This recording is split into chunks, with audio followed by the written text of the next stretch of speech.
आज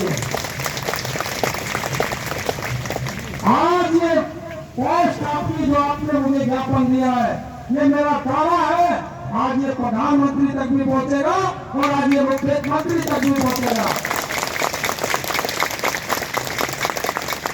और देश के सर्वोच्च नागरिक वो चाहे कार्रवाई करे या ना करे, लेकिन ये राष्ट्रपति तक भी जाएगा।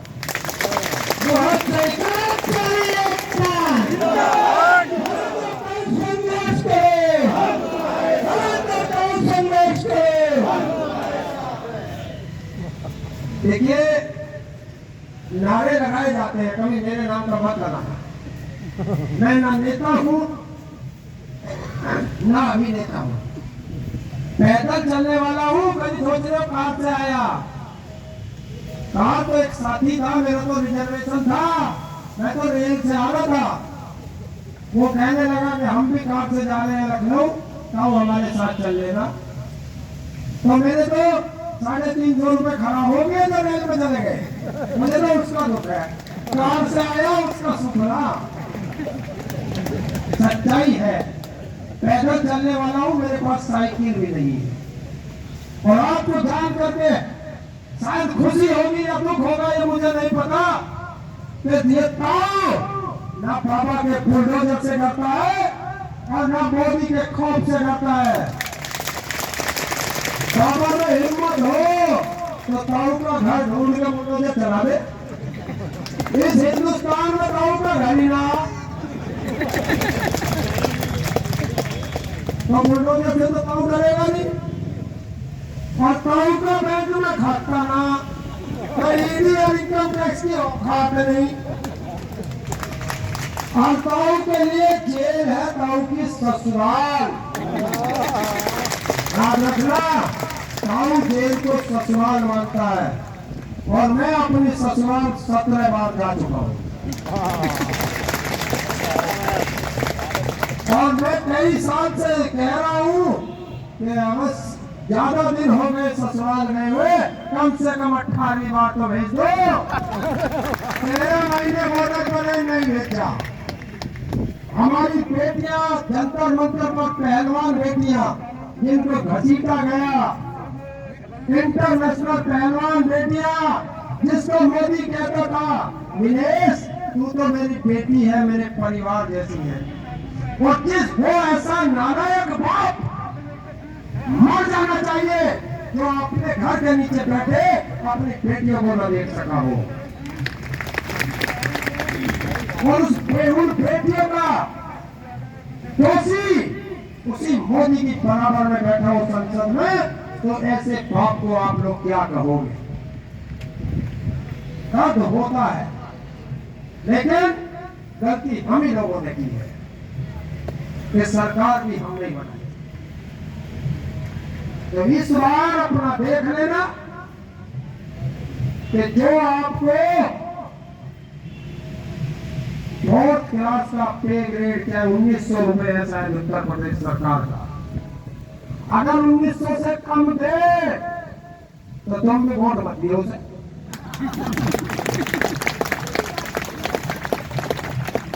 जो आपको और आपके बच्चों को चिकित्सा सुविधा न दे तो वोट मत दियो उसे। जो विधायक सांसद तुम्हारे घर आए वोट मांगने, पेट तो खोलना जरूर,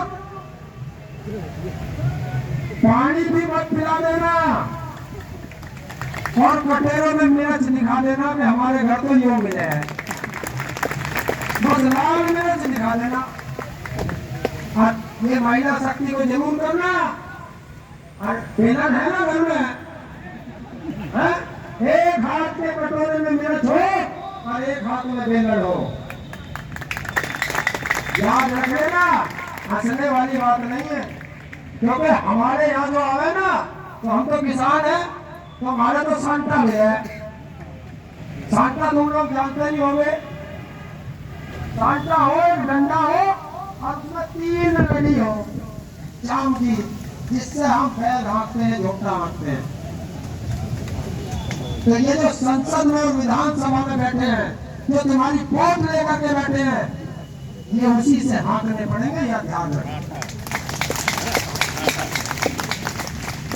क्योंकि ये 5 साल में आएंगे तुम्हारे यहाँ, और हम ये कर देंगे और हम वो कर देंगे, और किसी के घर 500 रुपए पहुंचेंगे, किसी के यहाँ साड़ी पहुंचेगी। माने मैं किसी को नहीं करता, मैं सबसे नहीं हूँ, इनके बाप का पैसा ना हो, तुम्हारे टैक्स का पैसा जो लेता तुम्हें कुछ दे, ले लेना और वोट मत देना।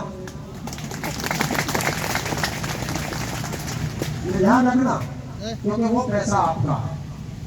और जिस तरीके से वोट लेकर के आपको यहाँ सड़कों पे बैठाया है, उसी तरीके से जो वोट दे उसे लेकर के और उसे भी सड़कों पे कर दो। विधानसभा में क्या जरूरत होती?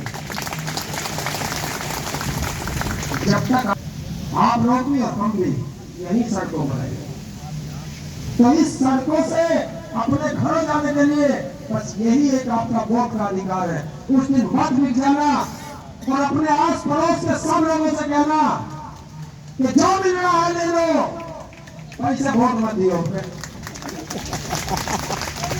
फिर देखना अगले चुनाव में मैं पापा जी भी तुम्हारे गेट पे खड़ा मिलेगा। जो आप लोगों पे मुकदमे दर्ज हुए, खुश हो रही है सरकार कि आपका मुकदमे दर्ज कर दिए, कुछ मुझे भेज रहे हैं। 3 ही मुकदमे हुए थे, संसद में हो रहे थे, देखी होगी शायद फोटो है। तो अपने पे जब आती है ना, तब पता चलता है कि जब FIR दर्ज होती है तो संसद में होते हैं, और यहाँ देश की जनता को FIR कर करके घर पे बुलडोजर चला चला के गरीब का घर तोड़ के, अरे अपराध मैंने किया है, मुझे सजा दो। मेरे बच्चों की क्या गलती है? भाई मेरे बच्चों की क्या गलती है? उनके घर क्यों तोड़ते हो? और तोड़ने से देश की संपत्ति का नुकसान होता है। अगर मेरा घर है, आपको चाहिए नीलाम कर दो, बेच दो, कम से कम जो उसे बनाने में तोड़ने में जो खर्चा आया वो तो राष्ट्र की संपत्ति है, वो तो बची रहे। लेकिन करे कौन? ना तो जो वहां बैठा है गुजराती, ना तो उसके बालक, और जो कमरे में डाला खा ना उसके बालक। तो पता कैसे चलेगा बच्चों को कैसे पालते हैं? मेहनत करते नहीं। एक ने कह दी 35 साल मैंने भीख मांग ली, एक कह रहा मैं भी भिखारी हूँ। तो भाई भिखारी को तो भीख मांगने पर लगा दो, राजपाट में ना किसी और को बैठा दो। जो शिक्षा की बात करे, जो स्वास्थ्य की बात करे, जो महंगाई की बात करे, जो कर्मचारियों की पेंशन की बात करे, जो महिलाओं के सम्मान की बात करे, जो किसानों की बात करे, किसानों की MSP की बात करे, वोट अपने उसे देना। और जो मंदिर मस्जिद की बात करे, जो हिंदू मुसलमान की बात करे, भाई उसे आपका वोट नहीं देनी। उसे वोट देनी है कि 10 साल दिल्ली सरकार को हो गए, 7 साल इस सरकार को हो गए। ये बता दो कि लाल किले से जो वादे किए गए थे, और लाल किले से कोई किसी पार्टी का अध्यक्ष नहीं बोलता, लाल किले से बोलता है देश का प्रधानमंत्री। और अगर देश का प्रधानमंत्री झूठ बोलने लगे तो फिर किस पे विश्वास करोगे? इसलिए आपकी मांगों का जो मैंने पढ़ लिया पूरा, और इसके लिए मैं पूरी भरसक कोशिश करूंगा। और मेरा नंबर तो किसी के पास ना हो तो मैं बता देता हूँ, बस गूगल पे डाल देना और बोल देना हरेंद्र साहू का नंबर बता दो, अपने आप आ जाएगा सब पे। मैंने तो सार्वजनिक रखा, मेरी फेसबुक पे भी है, मेरे ट्विटर पे भी है, मेरे इंस्टाग्राम पे भी है। भले मैं चलाना कम जानता हूँ, पर मैंने खाते सारे खोल रखे हैं।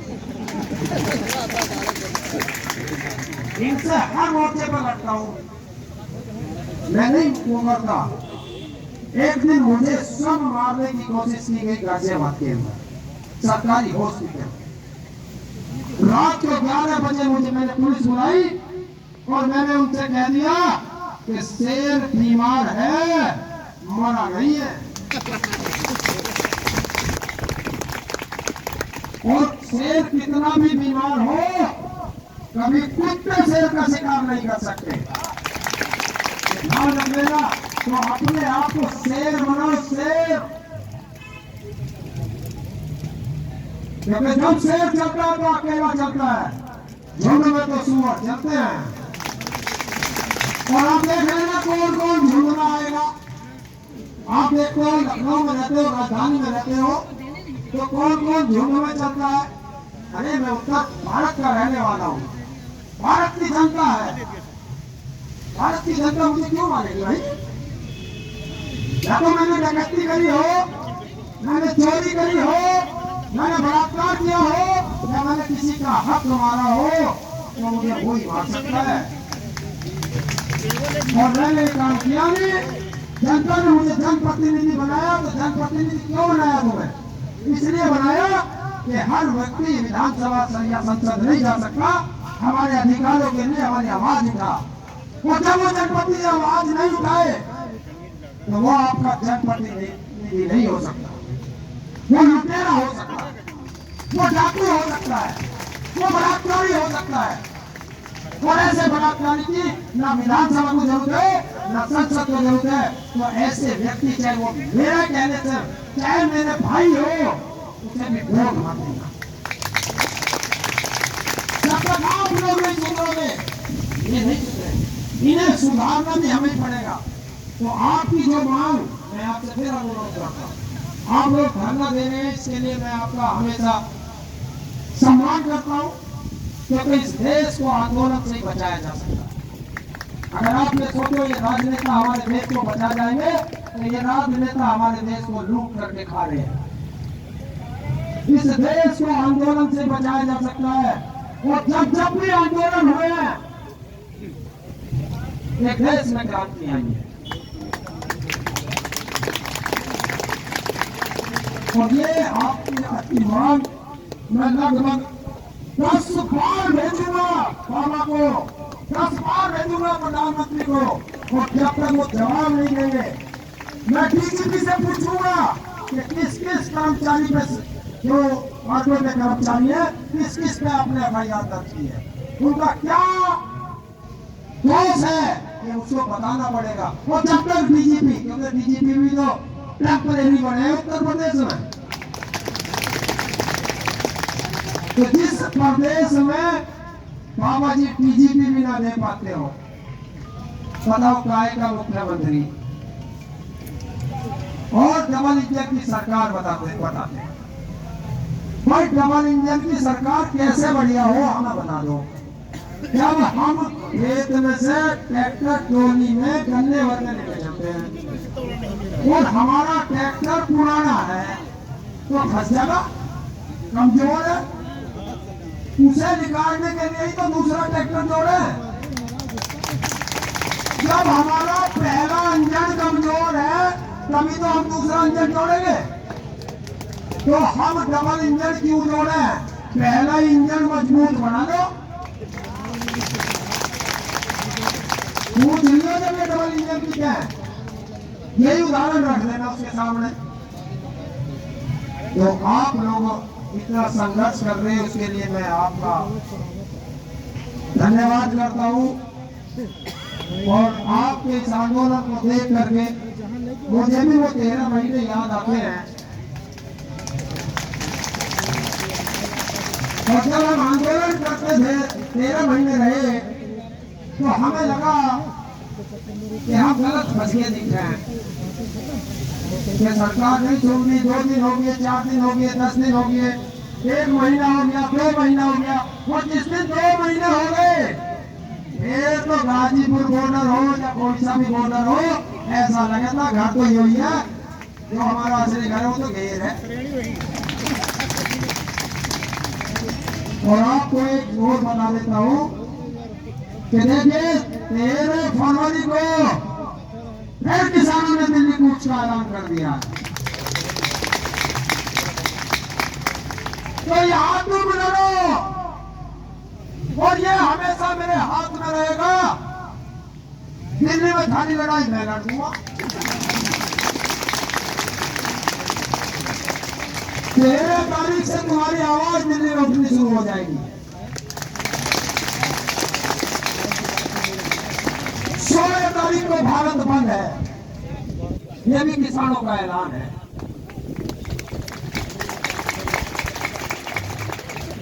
तो उस दिन भी आप भारत बंद में सहयोग करना और एक पोस्ट कर देना। यही तो गार्डन में बैठा हुआ एक कर्मचारी भारत बंद का समर्थन करता है, यहीं से आवाज उठेगी। और दिल्ली से मैं बोलूंगा ये बाबा की लता लखनऊ आज बंद हो चुका है। तो बहुत बहुत धन्यवाद आपका। बोलने को तो बहुत मिले, आधा घंटे में तो मेरा इंजन स्टार्ट हो गया। जाना कई जगह है, तो आप ये मत सोचना कि ताऊ थोड़ी देर के लिए आया। ताऊ साधन विहीन है, ये मत सोचना कि ताऊ इतने दिन बाद क्यों आया। मजबूरी है, आपसे 600, 500, 600 किलोमीटर दूर रहता हूँ, लेकिन हिंदुस्तान के जिस कोने में भी देश का एक नागरिक भी अगर दुखी है तो समझ लेना ताऊ दुखी है। मैंने कसम खा रखी है, वो चाहे किसान हो, चाहे मजदूर हो, चाहे युवा हो, चाहे महिला हो, चाहे कर्मचारी हो, चाहे छोटा व्यापारी हो, जब तक जीऊंगा उनकी आवाज बुलंद करता रहूंगा। और जिस दिन ये ताऊ मरेगा, ना हिंदुस्तान की 2 गज जमीन मुझे दफनाने के लिए चाहिए, ना मुझे 2 गज जमीन फूकने के लिए चाहिए, ना मुझे 4 भाइयों का कंधा चाहिए, क्योंकि 2007 में ये पूरा शरीर ताऊ एम्स को डोनेट कर चुका है। तो जब तक जीऊंगा तुम्हारी लड़ाई लड़ता रहूंगा, और जिस दिन मर जाऊंगा तो पढ़ने वाले बच्चों के लिए अपना शरीर दे जाऊंगा। ये फाड़ो जाओ और देखो जाओ क्या क्या खाता हूं के अंदर। जोरदार ताली बजाइए। और एक चीज याद रखना, जब हम मर जाते हैं, जो हम हिंदू धर्म के हैं हमको फूंक दिया जाता है, जो मुस्लिम धर्म के हैं उनको दफना दिया जाता है। मरने के बाद हमारा शरीर बेकार हो जाता है। इस देश के अंदर कई लाख लोग आंखों से देख, जिनकी आंखें नहीं है। तो अगर कोई कर सकता है तो मरने के बाद अपनी आंखें डोनेट कर देना। आपकी दोनों आंखों से 2 व्यक्ति लोग देख सकेंगे इस ऐसे करना। बस हो गया। तो बहुत बहुत धन्यवाद आप सबका, और आप इकट्ठे रहना, संघर्ष करते रहना, और आपके संघर्ष को तो सलाम करना।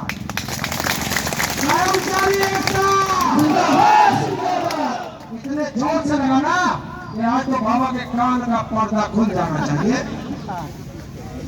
कर्मचारी एकता, भारत माता की वंदे मातरम। कर्मचारी एकता, लड़ेंगे जीतेंगे।